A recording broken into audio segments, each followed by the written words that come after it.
Okay, let's start today's session with the Defense News Nigeria. This is Anti, team lead of Pakistan Strategic Forum and founder of PSF. And I thank you, Defense News Nigeria, for joining us into the space session. We have invited Daria Khan from Ace of PF, which is the biggest platform in Pakistan, which covers Pakistan Air Force, which is Ace of PF. We then have invited Sohail Ahmed, which is a senior aviation enthusiast and defense analyst. He will be joining us soon. Then we have invited our own airboat, which is run by Whiskey Papa, and he will be joining us too.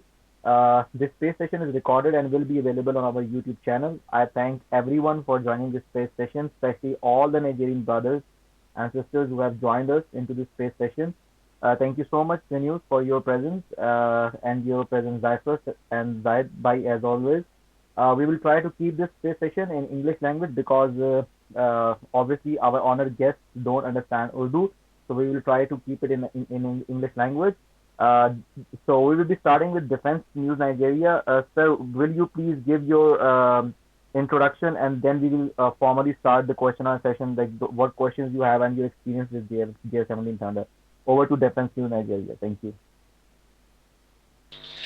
Okay, thank you very much. Thank you very much. So, I'm gonna begin by just outlining why I think the JF-17, is it's perhaps the most important platform that has come out of Pakistan, because for the first time in history, I think, we have a platform, that has the advantage of low price, low cost for service and maintenance. It's cheap. So it's giving second tier air forces, at least, in a limited capacity, a multi-role platform that can maybe perhaps match the F-16, So I believe in the next couple of years, it will form the backbone of many air forces. It's multi-role. It can handle air-to-air, air-to-surface, So it's giving countries like Nigeria, an aircraft that has effective firepower, agility, and combat capability. So when you add cost, maintenance, and everything, you see it's a very good prospect for air forces like Nigeria. So it's like the promised F-16.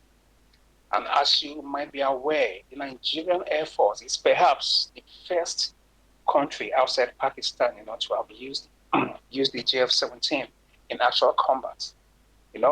So it's been combat proven, combat tested, and as you can see, the JF-17 is perhaps responsible for thousands of ISWAP insurgents surrendering.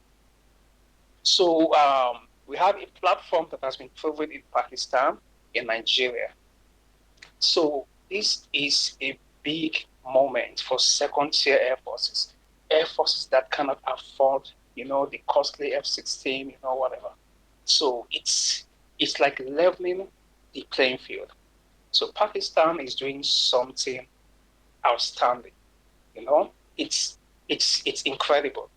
So I believe that within a few short years, it's a very good prospect. It's perhaps the fastest selling fourth generation fighter today in the world. I think Azerbaijan, Argentina, like 12 nations so far have signified interest. So it's a platform that is a little bit, less capable than the F-16, but it's good enough. So what Pakistan has done is historic. Believe me, it's historic. So I believe on the long run, it's going to be so beneficial to second-tier air forces around the world. Absolutely. Thank you so much. Very, very well briefed the role of JF-17 Thunder into the Nigerian Air Force and especially against the war on terror. I would like to inform you that the JF-17 Thunder has been used against in shooting down of Iranian drone over Pakistan's province of Balochistan. Then we have used JF-17 Thunder in targeting Indian military targets on 27th February 2019 during Operation Swift Retort. JF-17 Thunder delivered H-4 bombs, Tadbir guided bombs with the Reach kit, range extension kit on these three Indian military targets. Rest three were targeted by Mirages of Pakistan Air Force. So JF-17 Thunder is a completely war-proven aircraft. In terms of the war on terror operations of Pakistan Air Force, JF-17 Thunder has dropped thousands and tons of bombs on while keeping the precision guided munition in mind on the terrorist hideouts in Pakistan. So you are very right that the JF-17 Thunder is a war-proven aircraft. The only capability which JF-17 Thunder doesn't hasn't demonstrated as of yet, just because of the scenario that its air-to-sea capability hasn't been tested in a real environment. Just because that we didn't have the chance to prove its air-to-sea capabilities. Otherwise, in air-to-sea capabilities, JF-17 Thunder is CM-400 HKG and C-802A anti-ships and anti-sea missiles. So JF-17 Thunder, yes, it's a war-proven aircraft, and we are happy that you are happy with our services. Just let us know that how the people of Nigeria are taking this particular JF-17 Thunder acquisition over the Super Tucano from the US. What do you think? How the difference you have feel from procuring from the US and procuring from Pakistan? Do you feel any sort of difference? Over to Nigerian. Thank you. Yeah. The JF-17, was actually acquired for a specific purpose. The Super Tucano was acquired for close air support for ground troops. That was actually why the Super Tucano was acquired. But the JF-17 was delivered first. So I think the same week the JF-17 came into service, it went into combat sortie, and it carried out a series of attacks. Now, Nigerians do not really know the difference between close air supports and interceptors. So Nigerians, the Nigerian Air Force is actually tight-lipped. So it's very hard to get concrete information from them. All they know that is that we have the JF-17, but it's actually it wasn't acquired for close air support missions. It was acquired for a specific purpose. Close air support is being handled by the Super Tucanos, and the Alpha Jet because they are subsonic. So the JF-17 is a strategic asset for air defense, fighter interceptor, interdiction missions. So just like the F-7 complemented the Alpha Jet, in interdiction. So the JF-17 is complementing the A-29 Super Tucanos, for fast interdiction. So that's the difference, But the Nigerian Air Force is planning to acquire at least 2 squadrons. At least that's what I know. So the JF-17 will be the tip of the spear of the Nigerian Air Force, the frontline aviation. Like I said earlier, low cost, low service maintenance. So it's a strategic asset for Nigeria. So it's probably not going to be used very often against Boko Haram, or ISWAP. Maybe once in a while, but it's a strategic asset. It's for air defense interdictions. So against Boko Haram, we will likely see more of the A-29 Super Tucano and the M64A that was acquired from Leonardo in Italy. So those will be the backbone of the Nigerian Air Force operations for COIN, in the Northeast. So the JF-17 will likely not be very involved in operations, except so because it's a different platform. So, but its complement of smart bombs, missile-guided bombs, has been tested in Nigeria. So it's an awesome platform. It's just awesome, So but Nigerians do not really know, the difference. So if you don't see the JF-17 on the front lines, it's because it wasn't designed for close air support in that capacity. It's a different platform for something different. But so when it comes to the Northeast, we'll see more of the A-29 Super Tucanos and the incoming M64A. So that will be the backbone of the Nigerian Air Force when it comes to counterinsurgency. But the JF-17 is still there, but you know, it's primarily an air defense weapon and a fast interdiction, So we will not see much of it in the Northeast. So for these reasons, Nigerians may not really understand why, but it's a different platform acquired for something different. But when it comes to coin, the helicopter gunship, the A-29s and incoming M64A will be the workhorse of the Nigerian Air Force because they were designed, for such, not the JF-17.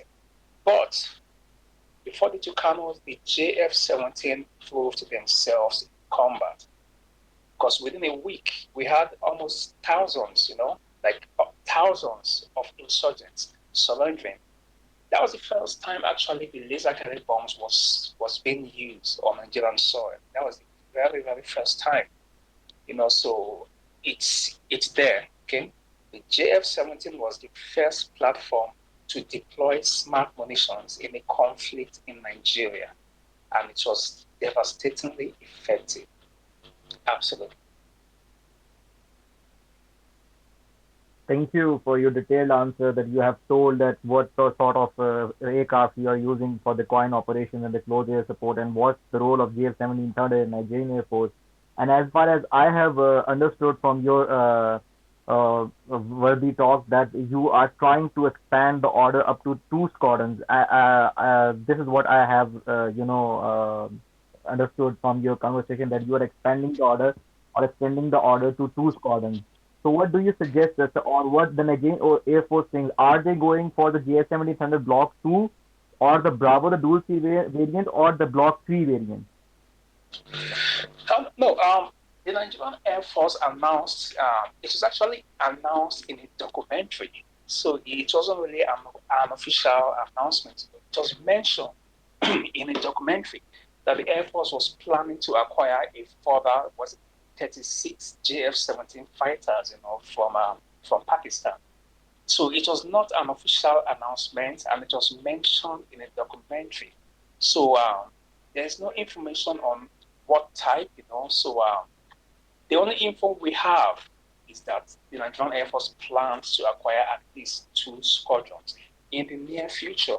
So, but there's no information about what type, when, so it's more or less conjecture, but it was based on a documentary by the Nigerian Air Force. So you could say it's credible in a way.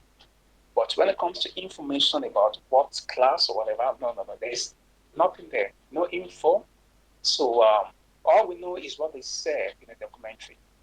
Like I said earlier, the Nigerian Air Force is notoriously tight-lipped, so we probably won't win. I mean, I don't know, but if you're acquiring 36 platforms, my guess would be it would be between in the year 2022 or 2023 because of fiscal constraints, But the Nigerian Air Force has not released any information about what class, if it's a Block 2 or Block 3.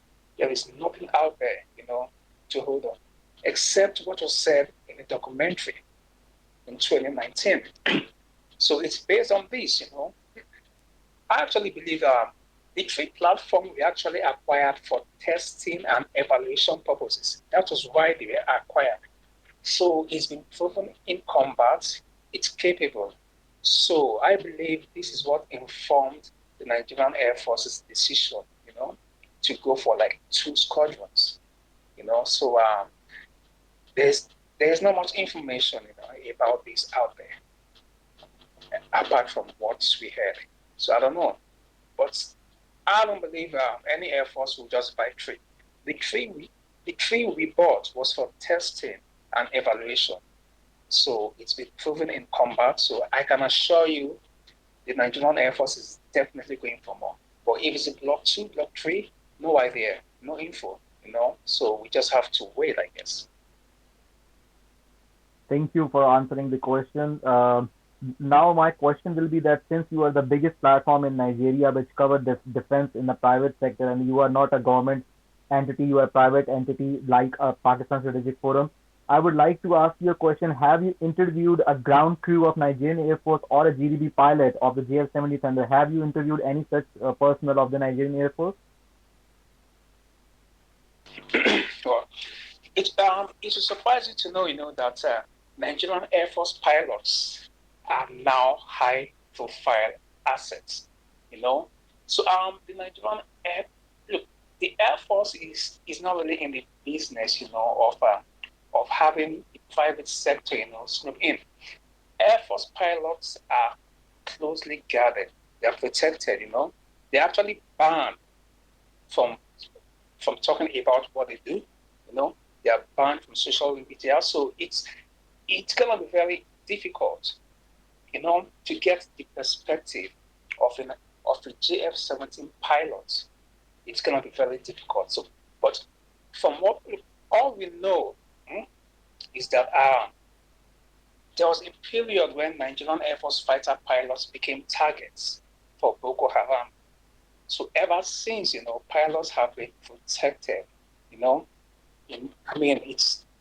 It's high, intense protection because they are high-profile targets. The Air Force is hitting Boko Haram hard, and they are feeling it. So Air Force pilots are now priority targets for kidnapping, or I don't know. So it's going to be very, very difficult to get the perspective of the Nigerian Air Force pilots because they are not allowed. They're not allowed. They are protected. So unless something changes, but for now, the Air Force policy is that Nigerian Air Force pilots are not even on social media. So it's going to be next to impossible to get their perspective as of it. Because all we know about the JF-17 is what was released, and what we know. So the JF-17 was carrying out combat missions for a week before anybody even knew that they're active. So the Nigerian Air Force is highly, highly secretive, about its activities, very secretive. So the chances of getting the perspective of the JF-17 pilots, it's hard. It's hard. I would hope to, but it's hard. So we just hope.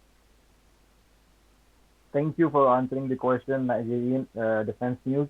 The next question I have in my mind is that I have seen multiple times on your Twitter platform, especially, that you are countering Indians regarding the JF-17 Thunder because they are very aggressive regarding that why Nigeria didn't bought, Hull Tejas. So how you evaluate Hull Tejas in front of JF-17 Thunder? How you take it? And by the way, before answering the question, we are honored that the Zona militar from Argentina has joined us. Zona, please try to get the speaker, and we will be delighted to have you on the speaker. Over to Defense News Nigeria. Thank you. Okay. Look, I don't know why Indians get so emotional, each time I tweet about the JF-17. I know about the rivalry between Pakistan and India. But look, there's a difference between Pakistan and India. The Tejas is not really, really bad, but the JF-17, I think about 300 so far has been built. It's a tested platform. It's working, so it's perhaps the fastest selling fourth generation fighter in the world right now. So it has quality. It's been tested. So if countries are showing interest on the JF-17, it's because it's a proven platform. So the Tejas is not a proven platform. So I don't know why Indians get so emotional each time I talk about the JF-17. I do that because it's a tested platform. It's working. It's proven in combat. That is why I tweet about it. So I have nothing against the Indians, but the JF-17 is on. The Tejas is not. And if a dozen countries so far have signified interest in the JF-17, it is also because it has been tested in combat. So countries want what works, what they know work. So I'm not taking anything from the Tejas, no. But the JF-17, the fact remains that the JF-17 is a proven weapon system. That's just it. It's proven, it works, and countries are coming for it. It's the poor man's F-16. So the JF-17 is giving second-tier air forces a capability that mimics that of the F-16, but at a much lower cost in everything. So it's a win-win, you know. So it's the F-16 of second-tier air forces, you know. So I don't really think the Tejas, the Tejas is being built as a prestige fighter. That's the thing. The F-7, the JF-17 was built as a practical fighter. So the Tejas is being built as a prestige fighter, you know, and everything. So it's different, you know. It's different. The JF-17 is a proven platform. It's working, okay, and countries are buying it. So I don't see why Indians should get all emotional about the JF-17. You know, I mean, it works. That's just it. It works. Whatever the argument is, it's working. It's been tested. So so that's it. Thank you for answering the question regarding, the Tejas and the JF-17 Thunder, because since you already told that the problems we have with the India, and they are our arch rivals, and they consider us our arch rivals, and they have a sort of a thing and a tool to do the propaganda regarding the JF-17 Thunder, and you have rightly pointed out that JF-17 Thunder is a war-proven aircraft, whereas Hull Tejas is not even in the production. So you have rightly pointed out the specifics or the difference between the JF-17 Thunder and the Hull Tejas. The new question, the next question I have in my mind for you is that what, like, as you are the customer of JF-17 Thunder, how you recommend it to the other air forces of the world, since the Zona Militar from Argentina is with us, and since you also know that the Argentinians will be the potential customers in the future for the JF-17 Thunder. So, what do you tell the other customers of JF-17 Thunder who are in the series or in the process of getting the JF-17 Thunder? What do you suggest to them that what sort of aircraft the JF-17 Thunder is in all the roles, from in air to air, in air to ground, and air to sea? Thank you.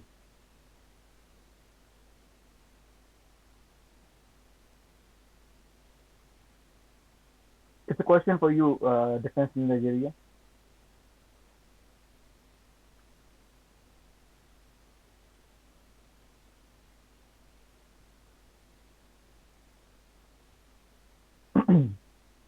Can you hear me?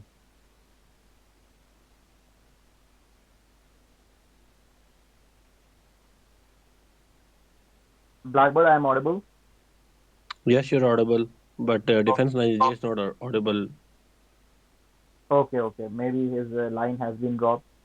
Okay, try to take him on the speaker again.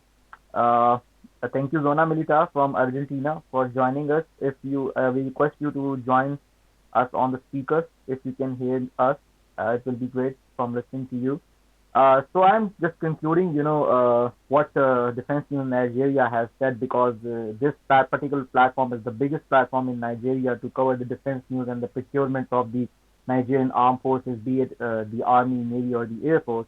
But basically, he has said that the JF-17 Thunder, they are very satisfied with the services that JF-17 Thunder is providing to the Nigerian Air Force.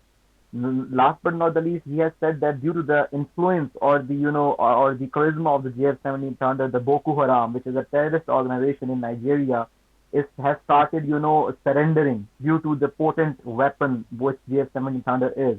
So it's very good to hear such remarks from a very satisfied customer, and he has said that Nigeria is going to increase the order up to the 36 aircraft. So he has rightly pointed out that the JF-17 Thunder and is a war-proven aircraft, whereas the HAL Tejas is not even in the production. So he has rightly pointed out, and I have seen him many times. Yes, yes, yes, yes. Please continue. Yes,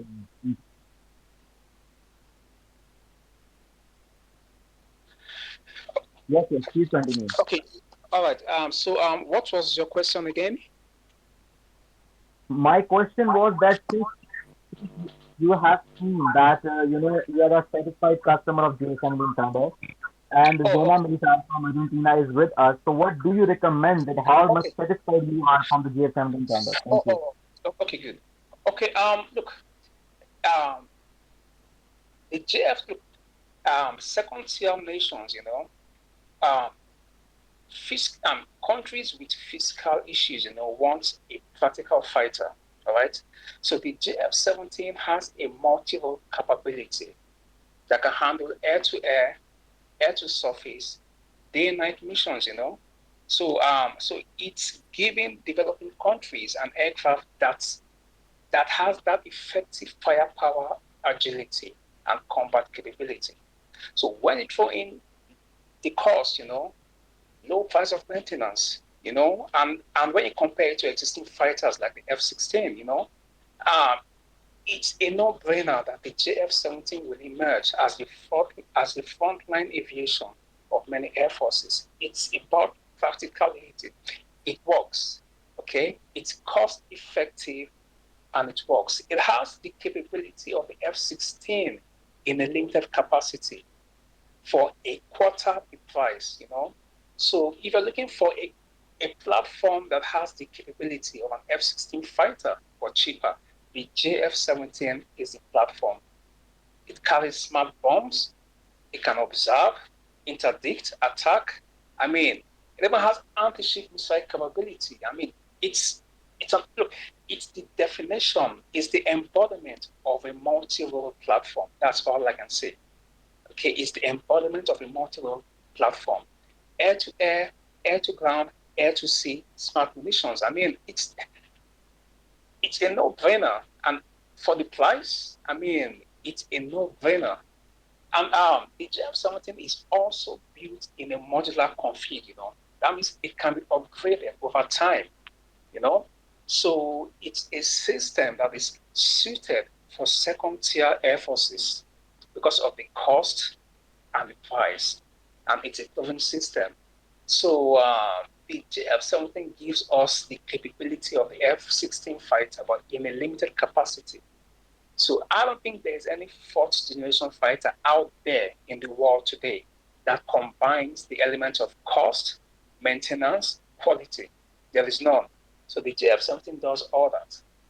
That's the reason why I think it will emerge as the frontline aviation for many air forces.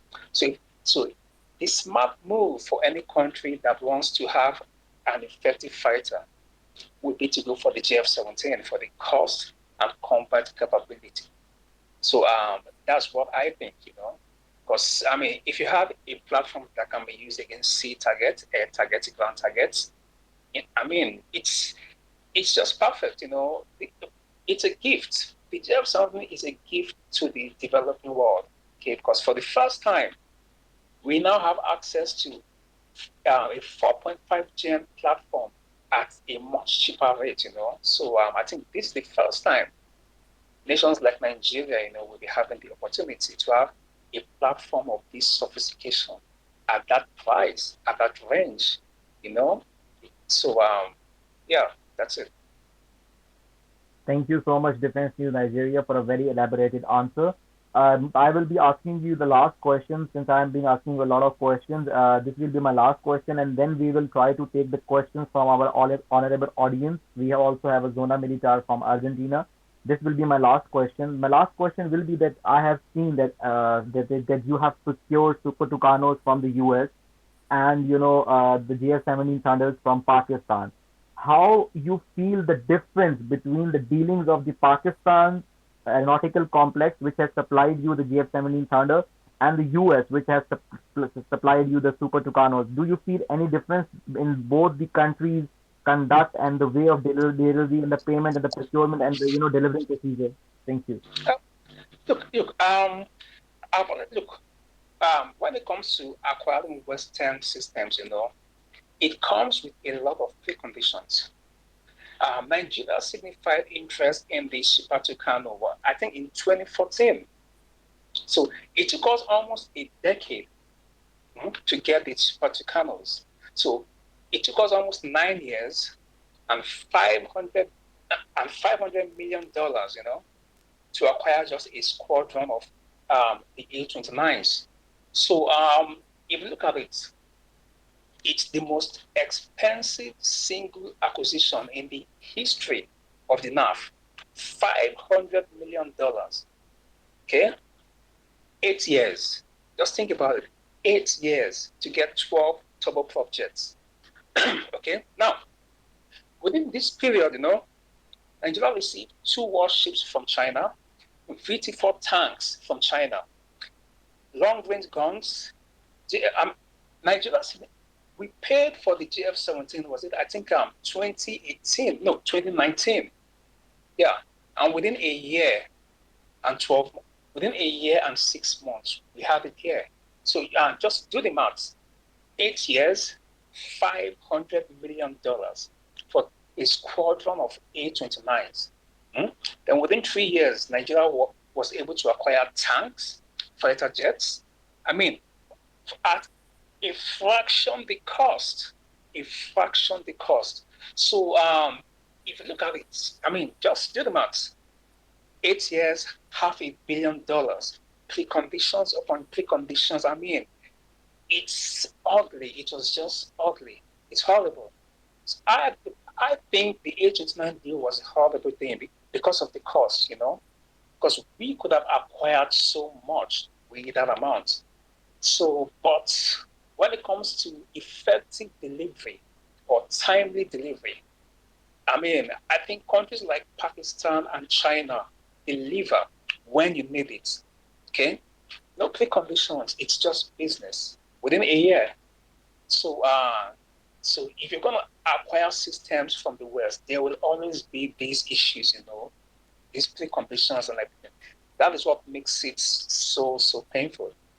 Because, I mean, 8 years is a lot of time to wait for 12 platforms, So I think the biggest deal, the biggest defense acquisition Nigeria has ever made has been with China and with Pakistan and with Russia. But acquiring Western systems has always come with a lot of baggage, human rights issues. It's disgusting and it's ugly. And people are dying, People are dying. A nation needs these weapons to fight war. And then you are hamstringing them over, so I don't know.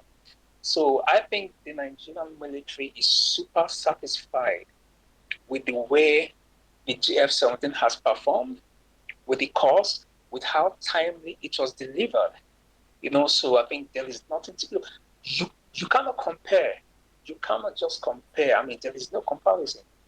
Okay, between buying weapons from the US and buying arms from Pakistan, China. Think about it. You've got VT-4 main battle tanks, brand new VT-4 main battle tanks, STI tank destroyers within a month, within a year and 6 months. JF-17. So it's practical. Any nations that want, look, it's about service delivery. Okay, Pakistan has delivered, China has delivered. No preconditions, no drama, just business. And this is the only reason why the Nigerian military has been able to turn the tide. Because for 8 years, we were just stuck and people were dying. So it's no coincidence that the Nigerian military turned the tide when new weapons from China and Pakistan, came in. So, yeah, that's it. So service delivery, when it comes to timely service delivery, the best thing that ever happened to Nigeria, was to look east towards China, towards Pakistan, towards Russia, because we got the platform we needed, and it was put to good use, and it was effective. So yeah, that's it. Thank you so much for answering my question with so much, in-depth knowledge of the matter. And you have rightly pointed out that acquiring the weapons from the China and Pakistan is much more easy and without preconditions, and they are timely delivered. And you have rightly pointed out that another fact that the people are dying in Nigeria due to the Boko Haram, which is a Yeah, terrorist organization. yeah. People are look. How can you place an arms embargo on a country that is fighting the deadliest jihadi group in the world, and then come out and say at the same time, that that you're helping the Nigerian military defeat Boko Haram? It's just stupid. Look, 2,000 Nigerians were slaughtered in Baga the very same week, the U.S. blocked Israel from selling Viper helicopters to Nigeria. That week, 3,000 people were killed. So you cannot claim to be helping in the war against terrorists if you are sabotaging, the efforts of the very country you claim to be helping to acquire arms. I mean, just think about how many lives could have been saved if we had that JF-17 on time. We waited 8 years. 8 years we waited. So think about the lives that could have been saved. So the JF-17 and the VT-4 tanks and everything came in 2019, 2020. And within a year and a half, we have completely turned the tide. So you can imagine if Nigeria had looked east as far back as 8 years ago. So, just think about how many lives could have been saved. So we wasted almost a decade, trying to be loyal to our traditional friends and everything. But when human lives are involved, it's different. So yeah, better late than never, but I believe that so much lives could have been saved if Nigeria had looked east earlier, than try to make it work for like 8 years, the sanctions, counter sanctions. It was just a mess and people are dying. So, sometimes you begin to wonder if the West is working for ISOP or whatever, because insurgents are acquiring arms by the black market, if a country is trying to buy weapons to fight them and you're slamming an arms embargo on them, you are curtailing the ability of that army to defeat terror. And that is in itself a war crime. So I believe if Nigeria had looked east 8 years ago, 5 years ago, we wouldn't be here today. So many lives could have been saved. It's unfortunate that we waited so long, but better late than never, But so many lives could have been saved if we had looked east earlier. Because the JF-17 was built from scratch. The VT-4 tank was built from scratch. These were all brand new. And if we could get them for $180 million, think about it. We got tanks, artilleries, $180 million, and we got them within 2 years. But we paid $500 million and waited 8 years and endured the humiliation, the sanctions. It's a tragedy. But like I said, better late than never. We've learned our lesson. But I don't think the Nigerian military will ever put itself in that position again to be blackmailed, for geopolitics.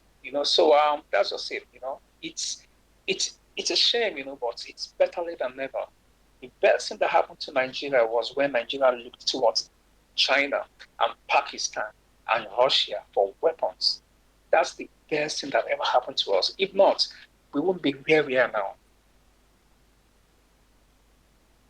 Thank you so much, Defense News Nigeria. You have rightly pointed out that the embargoes are, create a lot of problem for a proper military to fight terrorism, and US always does that. And we have a lot of a history with the US as well, that they have embargoed many equipment for the Pakistan Armed Forces, mainly the F-16 Fighting Falcons, embargoed in late 90s, and then our Zulu Vipers, which are attack helicopters. You have rightly pointed out. Yeah. Look, I read somewhere that Pakistan paid for F-16s, and Pakistan was denied access to the F-16 over policy differences. I don't know.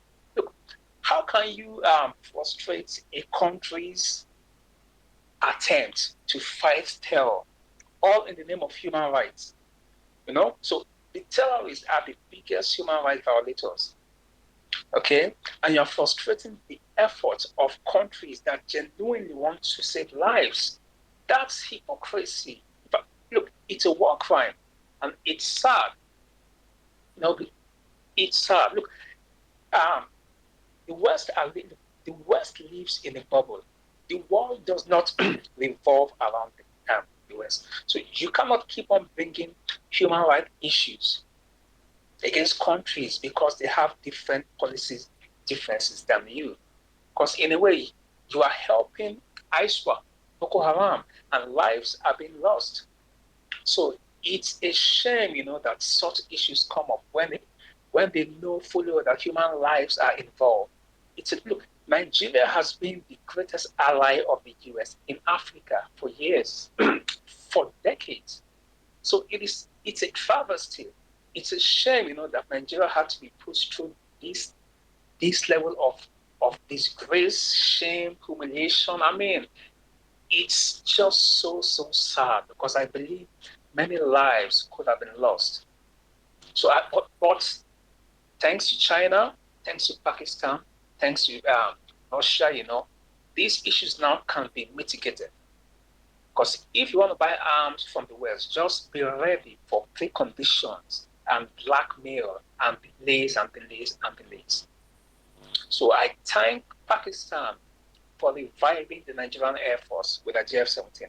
I thank China for selling drones CH-3, CH-4, Winglong 2. Look, you saved Nigeria. I believe that the Nigerian Air Force was saved by China and Pakistan and Russia.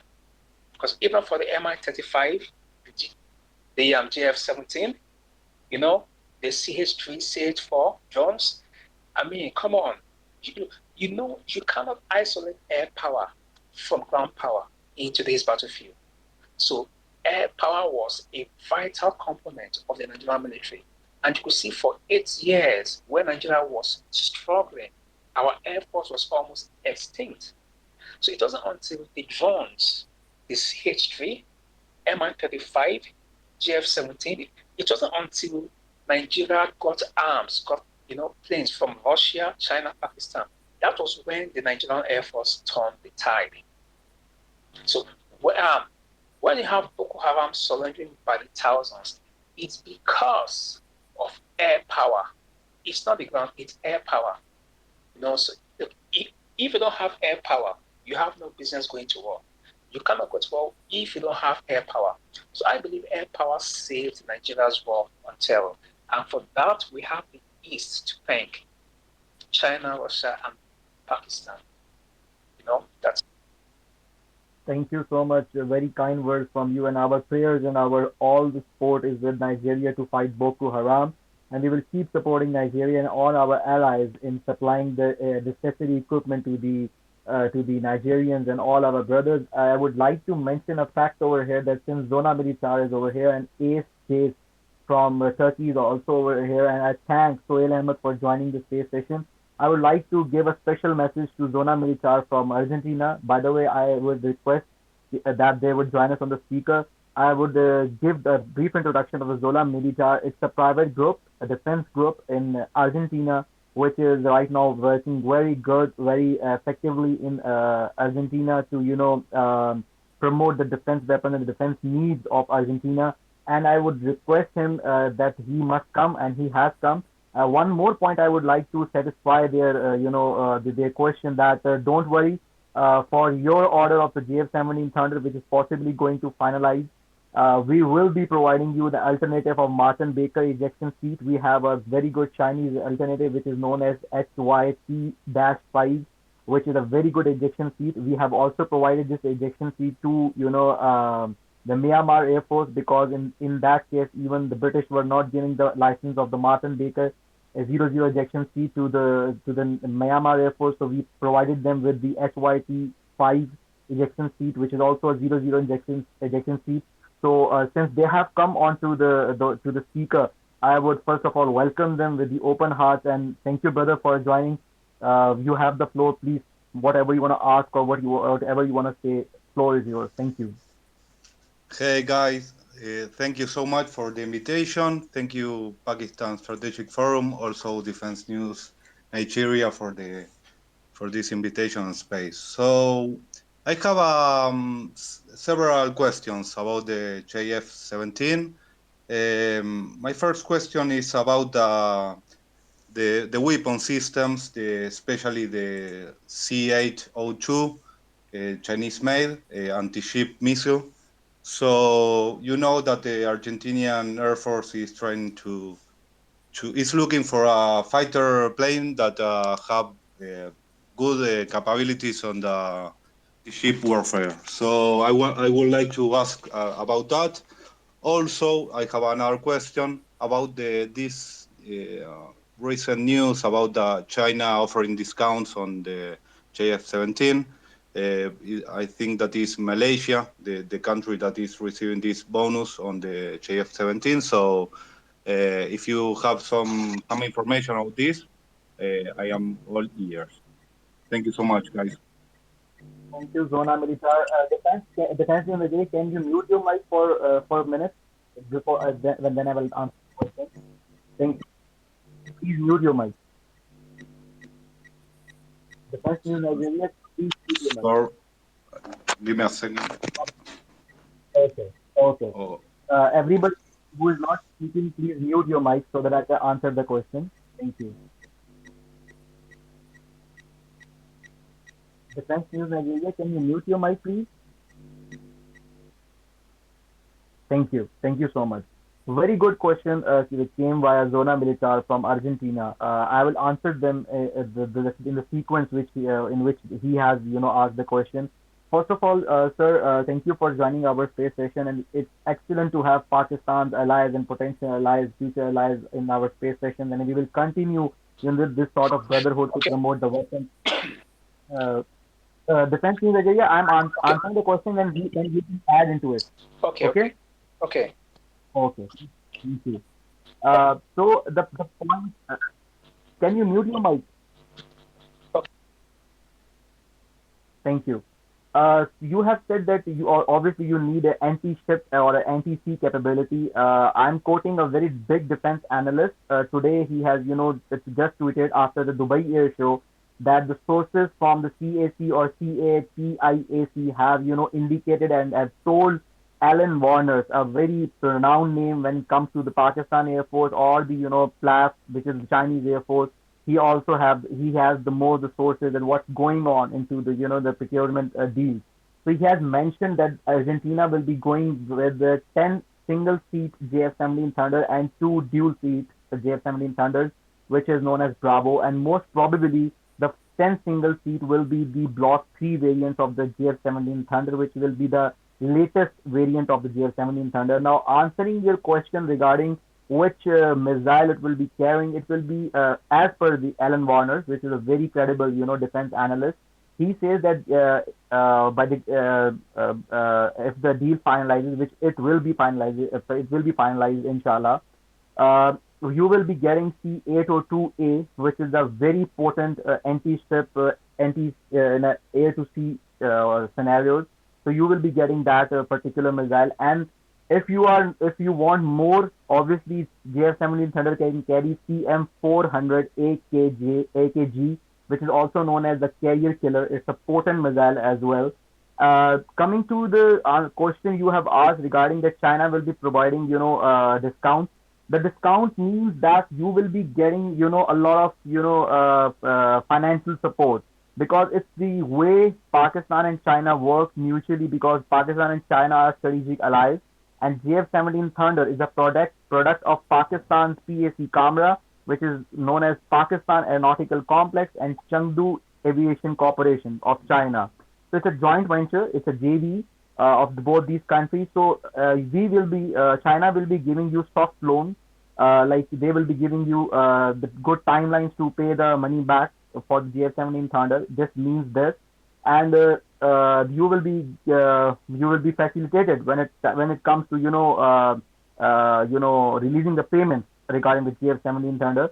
Since we all know that the weapons, especially the fighter aircraft, are very expensive, platforms or expensive, you would say, systems. So you will be getting soft loans from China, and China is quite, interested in selling, JF-17 Thunder to the Argentina. Last but not the least, I would like to mention a very important point over here. Pakistan, PAC Kamra, and the Chinese aviation industry, Chengdu Aviation Industries, they both advertise JF-17 Thunder. and depends upon the geopolitical and geostrategical reasons. The one party, plays a back role, and the other party, comes in the forward role. Or we have seen, like in the Myanmar deal, China was dealing the whole deal. In Nigerian deal, Pakistan was dealing the whole deal, and in the Argentinian case, the Chinese are, dealing the whole deal with the, Argentina. And by the way, Zona Militar, you have, one of your guy yesterday told me that you have, I think so, interviewed your air chief. If you have anything from that particular interview to share with us regarding JF-17 Thunder, floor is all yours. Thank you. Thank you, guys, again. Nice information. Um, so you know that Argentina is trying to look for a new fighter plane to replace the old, well, the Mirage system that went out of service in 2015.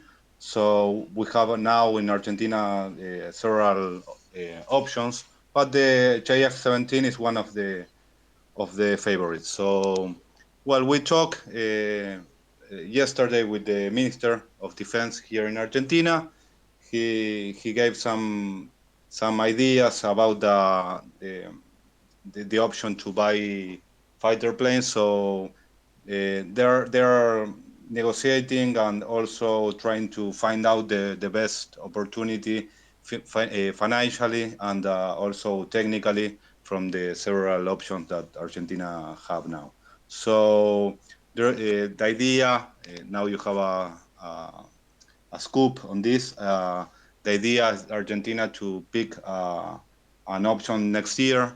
So let's see if the JF-17 is the selected one, or probably or the other option, the Russian one with a MiG-35, or also the F-16 from the United States. So, but in my opinion, I think that the JF-17 is one of the predilect one.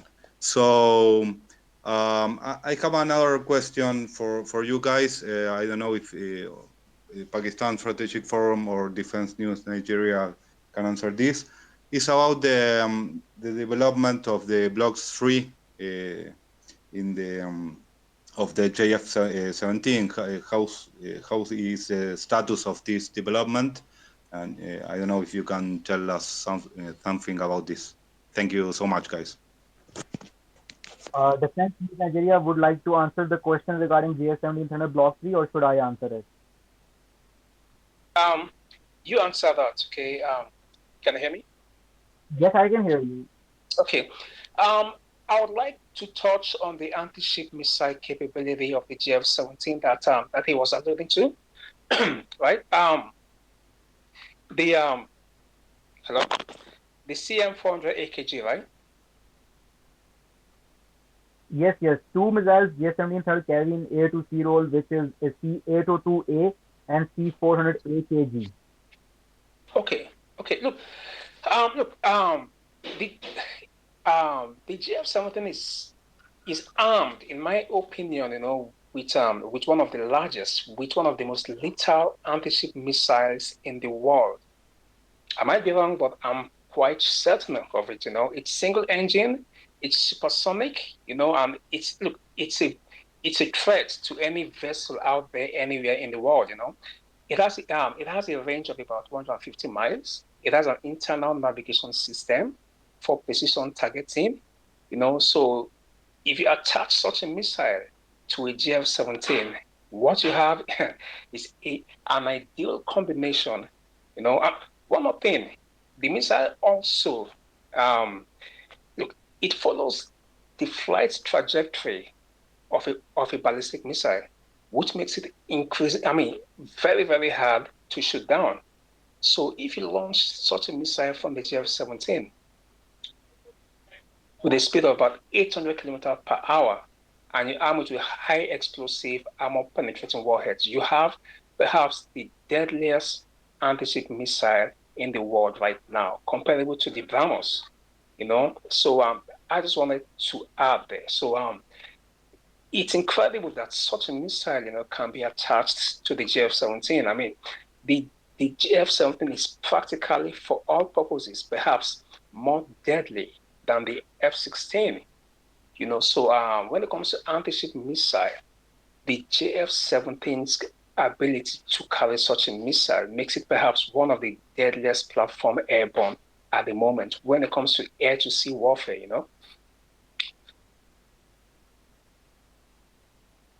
Thank you, Defense News Nigeria. You have answered perfectly regarding the sea capabilities, anti-sea capabilities of the JF-17 Thunder. I would answer the question regarding the Block 3. I am audible to everyone. Yes, you're audible. Okay, thank you. Zona Militar, regarding with Block 3, I will be differentiating between the capabilities of the Block 2 and the Block 3 for you so that you can, get a better idea of the JF-17 Thunder Block 3 variant. First of all the air-to-air missiles are different when it comes to the Block 3. In Block 2, we use PL5, okay, PL5 in a within visual range scenario, and PL12, which is known as SD10A in the BDR category. But in the Block 3, we will be using PL10E, which is a Hobbs capable missile, high off-board sight capable missile. It can, go at a crazy angle. And then in the BVR category, we will be having PL15, which is one of the most lethal missiles in the BVR category available on the planet Earth.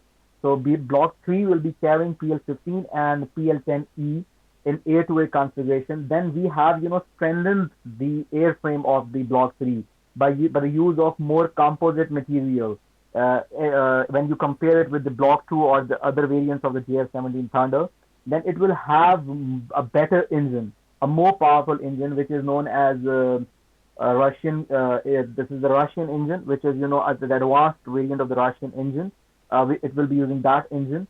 Then it will be having different air to sea missiles. I am not at the liberty to disclose its air to sea weaponry, but it will be having new inventory coming into the Block 3. Then it will be having a better better radar. First time we will be introducing a AESA radar in the JF-17 Thunder Block 3, which will be KLJ-7A.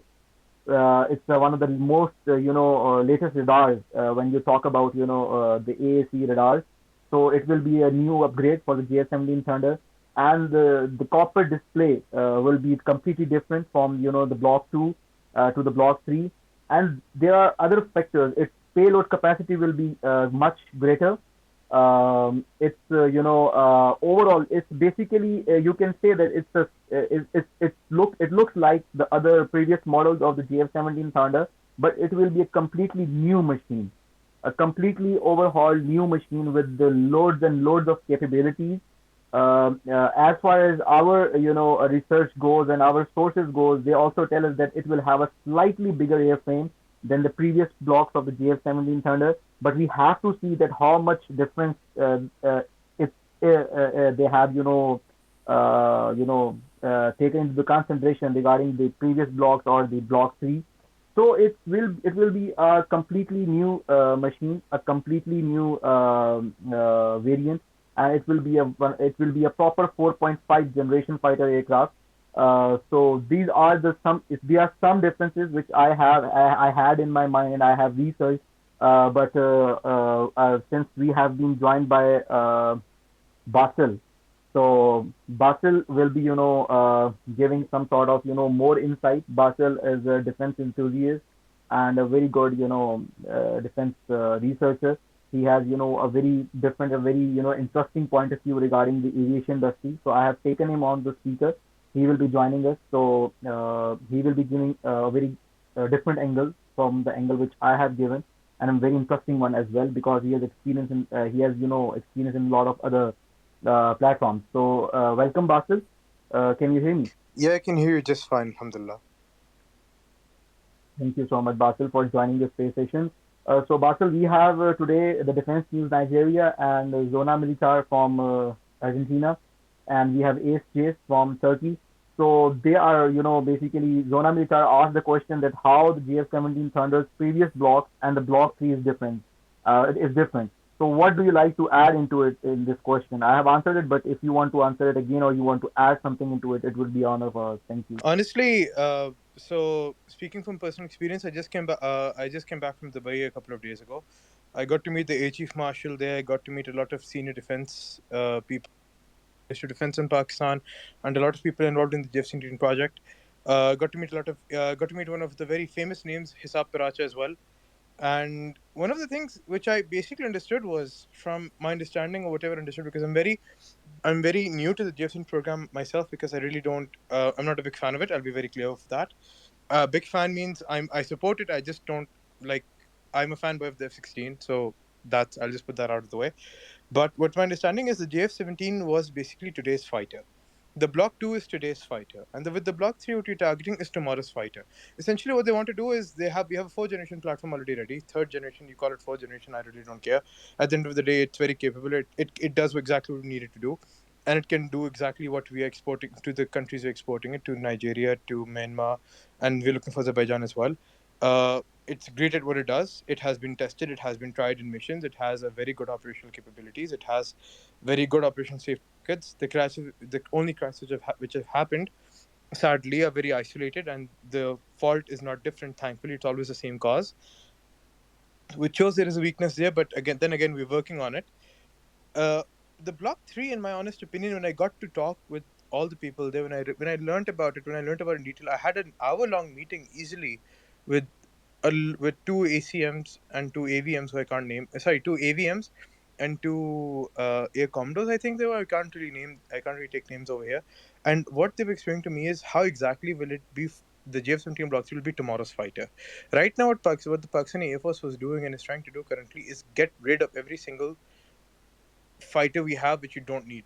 F7s we are retiring, F7 PGs, and the whole F7 line which we are retiring, and which needs to be done because the F7 is only as good as a point defense fighter at this point.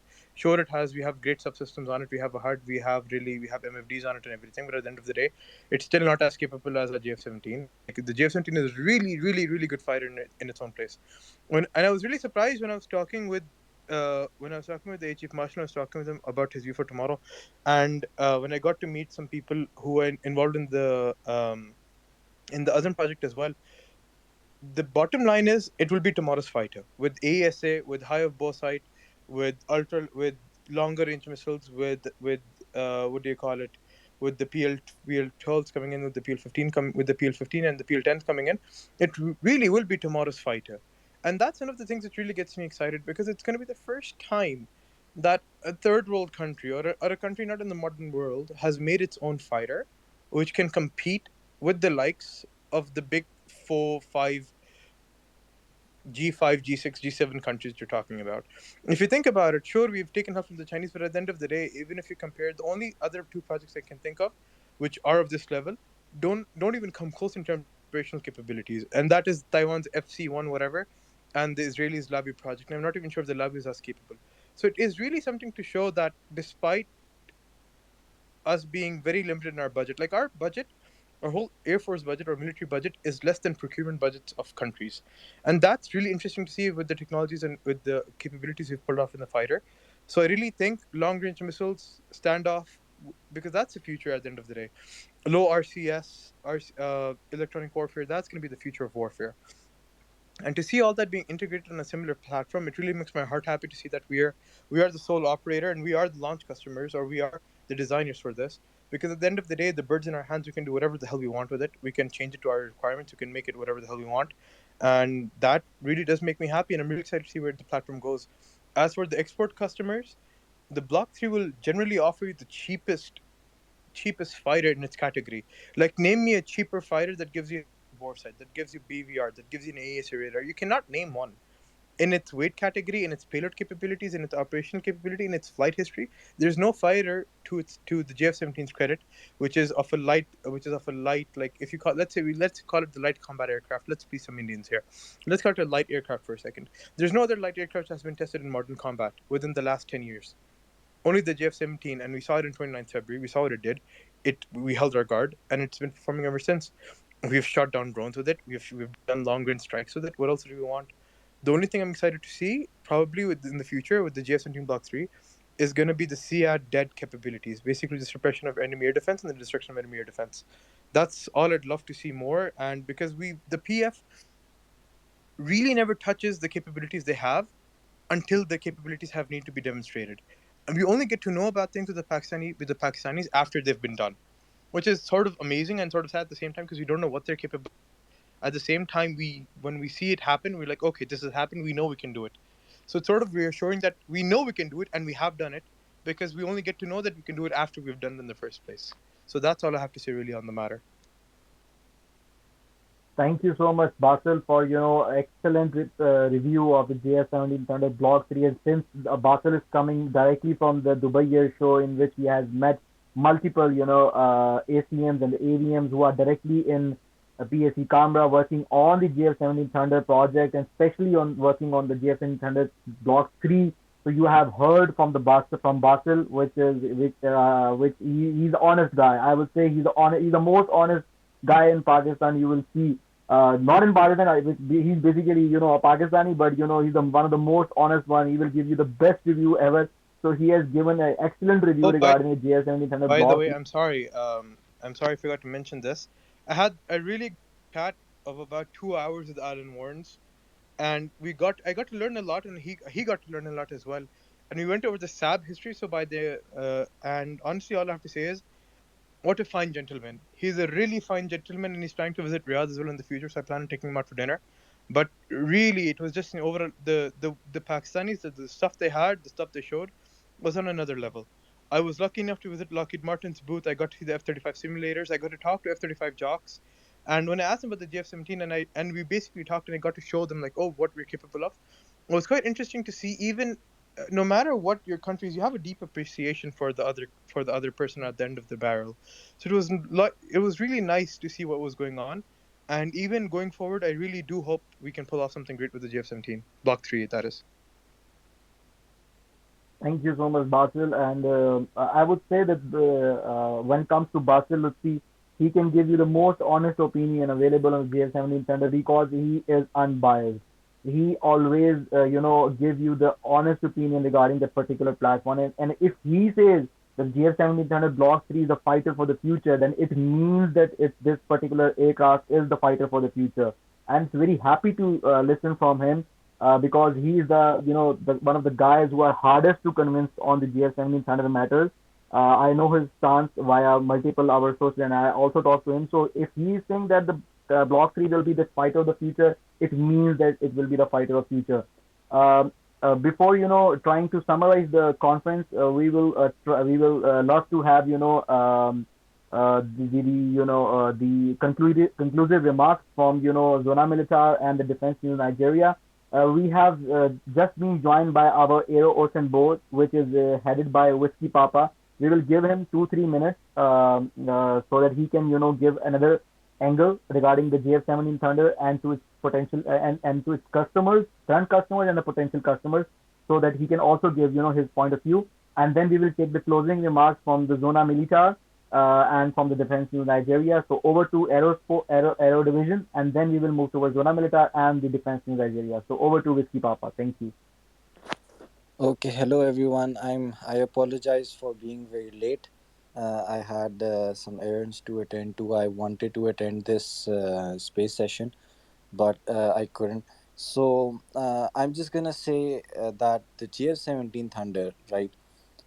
Because of the fact that the Pakistan Air Force, as many of you know, the PAF has been doing many different kinds of operations, and the entire spectrum of modern air warfare, from anti-radiation missions, anti-shipping missions, air to air, air to ground position, everything. We've been doing it for quite some time. So when the Pakistan Air Force was designing the JF-17, so we had all of these things in mind, and the platform that came out, it is the type of platform that can conduct any one of these missions with the top of the line weaponry available in the world today. The kind of weaponry that, if you would want to buy that. The same class of weaponry from, say, the United States or many other Western countries, it would cost you 5 or 6 times as much. So that's why the JF-17, when we talk about its export potential, especially for countries in South America Africa, East Asia. So it's a big ticket item, and we're continuously trying to hammer this into the minds of air forces in these regions, that the JF-17 is something that they should look at, and is, kind of a prime candidate. If you look at the way that the Western world handles defense acquisitions, it's conditional. There's diplomatic leverage on it. If you do something that they don't like, they'll say, "Oh, you've already paid for the jets, but we're withholding them." So something like this, Pakistan Aeronautical Complex or Chengdu Aircraft Corporation, there's no such problems.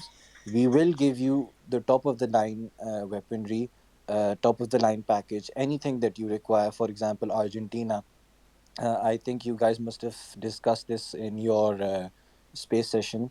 But Alan Warnes, he was at the Dubai Air Show and he talked to CAC officials, and they say that the FAA is interested in CA-22. So that's why, I mean, it's a perfect match. If the FAA would have gone for, say, the MiG-29 or other options from India or options from South Korea.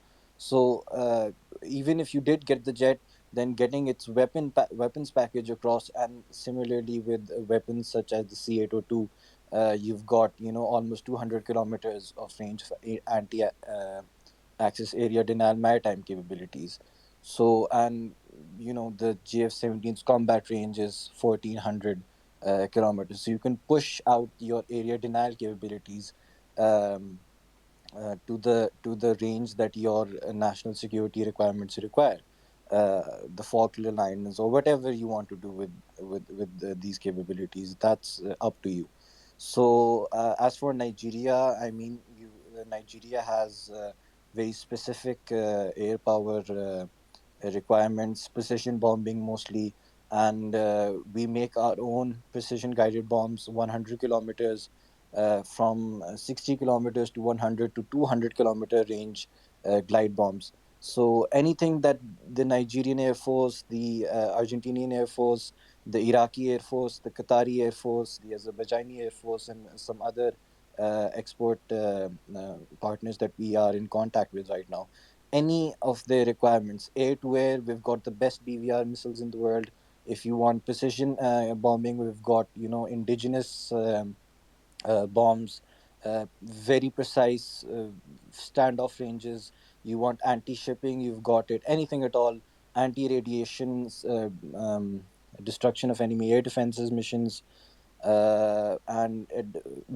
also with obviously I've mentioned that the range of the C-802 is so long that you would need data link and ISR capabilities to guide it to the target at such long ranges. So the onboard radar of the JF-17, it can look out quite a distance for maritime roles, surface targets.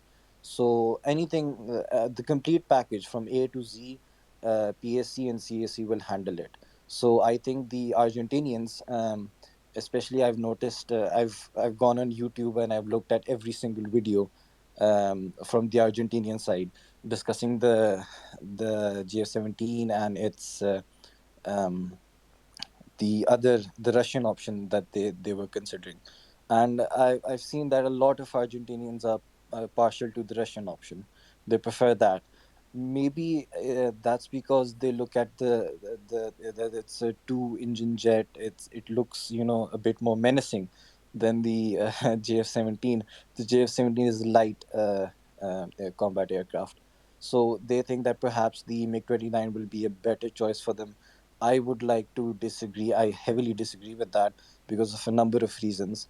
I think we're a little short of time. I was also late. I would have, wanted to elaborate on each and every one of those reasons, but I think that's for another time now. We're already short on time. So yeah, I think that's it. One of the things I'd like to add, because you were mentioning the JF-17 and everything as well, one of the things I got to learn about from the BF people themselves was how they're giving lifeline support now. For the longest time, for us Pakistani guys, we've known that Lockheed Martin and the U.S. Air Force have had people based in Jacobabad and Sargodha to give lifeline support and civilian contractors. And now, how we're continuing that, I think one of the things which will set us apart is following that Western mentality of giving full-on lifeline support. If you look at Iraq, if you look at Syria, which had majority of Russian planes and Russian systems, one of the things Russia never followed with was customer lifeline support. This is where I really do hope the Pakistanis go different, because this will truly indicate about a fighter and how the fighter is going to go on in later years. Because at the end of the day, you need to have the people who made the fighter or the people who are making the system to support you in your lifeline in order to have that lifetime sustainable, or else it will just collapse, just like we saw which happened with Iran, with sorry, not with Iran, with Iraq, with Syria, with all the major air forces of the world, which never really achieved anything just because they had no lifeline and customer and support. Yes, exactly. If you look at the JF-17s that we delivered to Nigeria, so they were delivered in a disassembled state, right? We could have easily flown them there, but it's up to the customer how they want the jet delivered, and they must have opted for delivery in our IL-78s. So it was sent in a disassembled state, and then we had people, engineering teams from the Pakistan Nautical Complex. They went to Nigeria and they taught the Nigerian engineers how to, assemble the jet. So, looking at MRO, anything at all, lifetime support, upgrades, PSC will handle it, everything. Thank you so much, everyone. You have all have given your precious and valuable input and feedback regarding the JF-17 Thunder. We are honored that we are joined by Tipu Creativity. Tipu, if you have anything to add into it, we would be honored by your addition into the topic, and then we will start taking the closing remarks from the Zona Militar and then to the Defense News Nigeria. Over to Tipu. Thank you. Thank you, Pakistan. Actually, I don't know. I joined a bit late, rather quite late, so I don't know what all have been discussed. But sticking to the topic and listening to some of the comments, I'll just like to add on one of the factor about its export potential and one of the its most unique thing. If you tally the timelines when JF-17 was being developed, all other countries which do make fighter aircrafts, they were opting for the omni-role aircrafts, Rafale, Eurofighter, the F-22, F-35, that they were looking for fighters that can do, one jet can go and do all the, jobs and all things like that, big machines and everything. And due to some reasons, some people also don't agree with that, the initial plan. We just stick to a lightweight multi-role fighter. And everybody knows a fighter program takes 10, 15 of years. So what happened after 15, 20 years, we have a potent lightweight multi-role fighter with us. And suddenly the dynamics of the world changed. The dynamics of the warfare changed. Now it's just a single capability instead of the omni-role fighter that can bring LGBs, bombs, missiles, everything. If you have a superior single capability, you may be able to defeat the other air force. And one of the example I always give is the Swift retort, that with all its might, the largest air force was just beaten because of one capability that the small Pakistan Air Force had, and it was the AMRAAMs. So now the JF-17 in that capacity as a lightweight, cheap, multi-role fighter is going to give its customers those capabilities that they want in their particular domain. The Argentinians, they just want the anti-ship capability. And that's why I just read the remarks of the tweet of Alan Wons that they are specifically interested in the anti-sea role. The Nigerians, they are especially interested in the air to ground role. And then I also read a tweet that, that they were surrendering, the terrorists were surrendering due to, use of PGMs. So this is the cheap and dominant capability that JF-17 is going to offer in today's world when economy is a big challenge.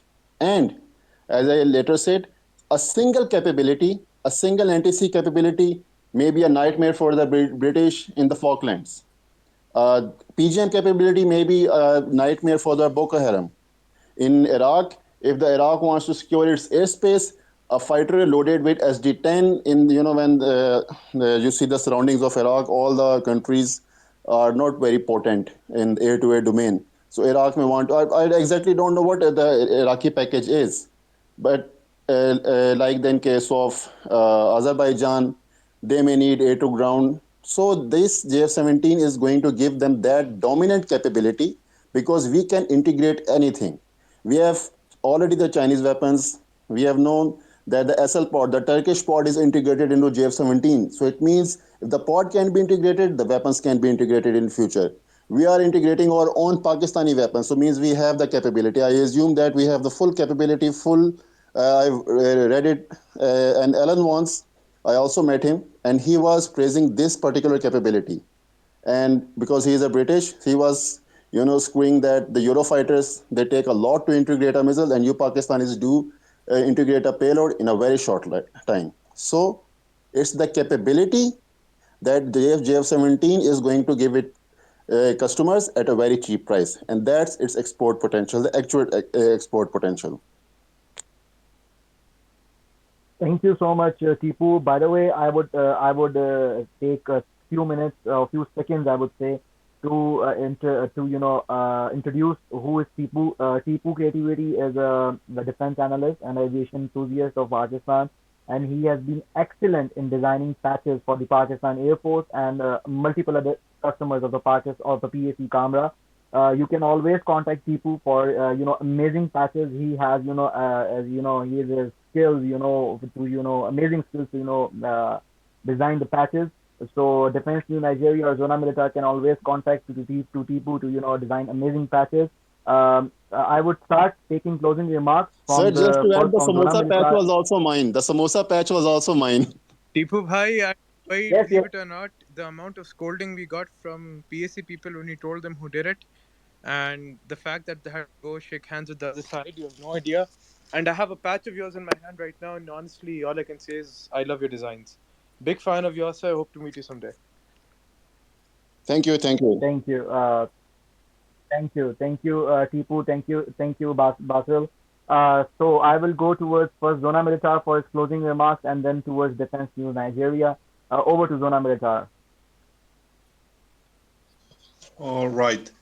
Well, thank you guys so much for the information. You were really, really clear on the capabilities and the technology of the JF-17. It is a really competitive fighter, and I think that that is a great choice for Argentina. Here, you know that we need to to recover our supersonic fleet in this country. We lost that capability in 2015 after the we put down the Mirage fleet. So we are here in this country. We are looking for to have a capable fighter. So this plane can patrol our skies and have good technology, also not only for the Malvinas, but also to patrol the seas and to give some denial in our space. So I think that the JF-17 is a good choice, and well, we are going to be in touch with the Nigeria Defense News, with Pakistan Strategic Forum. I think that we have a lot to talk and to share about the JF-17. Um, I think that next year we are going to have here in this country more information about the negotiations. Argentina is looking for not only to buy a fighter, but also to have some spin-off or to build a certain part of the plane here in Fadea in our aeronautical complex. So we will see what the future um, what the future give us to here in Argentina.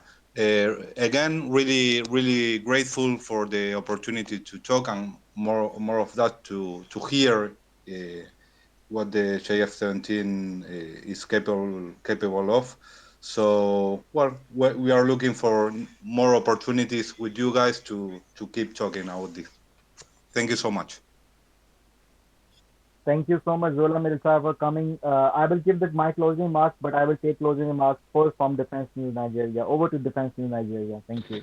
Okay, thank you very much.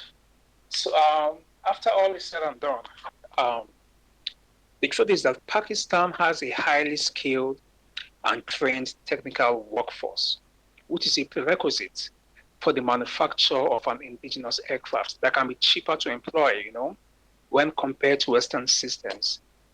I was quite surprised, when I found out that the workforce deployed for the production of the JF-17 were retired personnel. Just imagine that, personnel.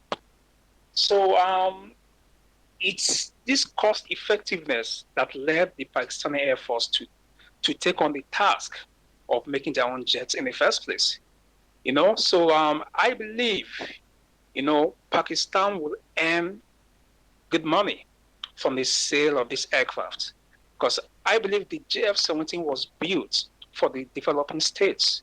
Like I said earlier, it's the F-16 of the developing world.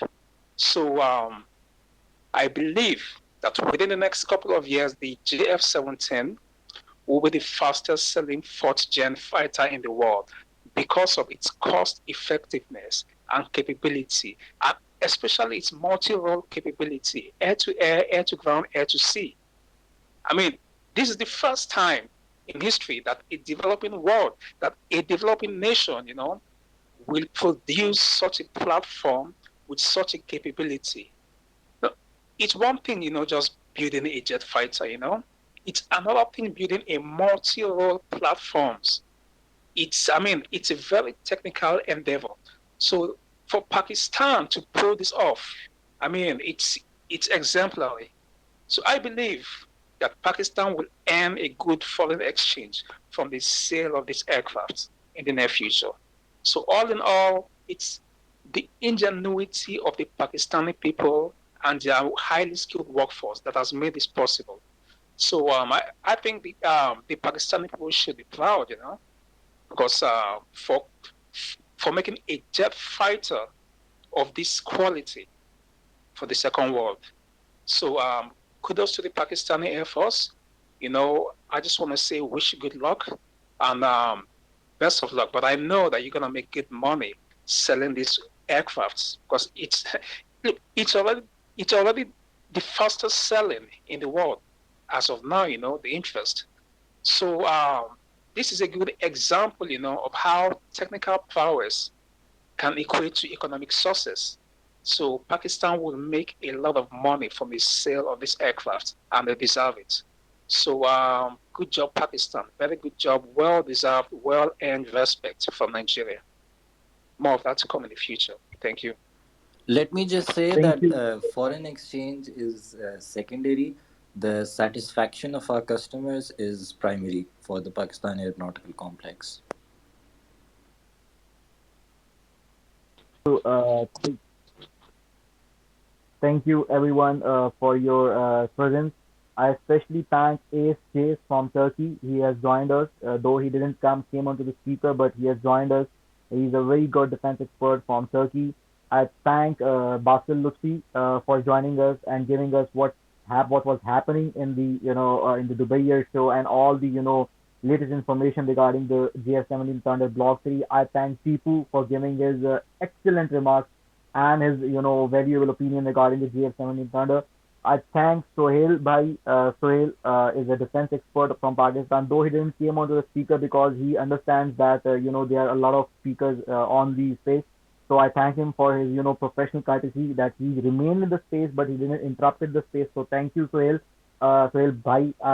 Many of you won't understand what Bhai means. Bhai means brother in our language. I thank each and everyone, each and every Pakistani, each and every Argentinian, each and every Nigerian who has joined us into the space. Thank you so much, Zona Militar, for your precious presence in this particular space session. and thank you so much. And we are very thankful to our Nigerian brother, and which is led by Defense News Nigeria.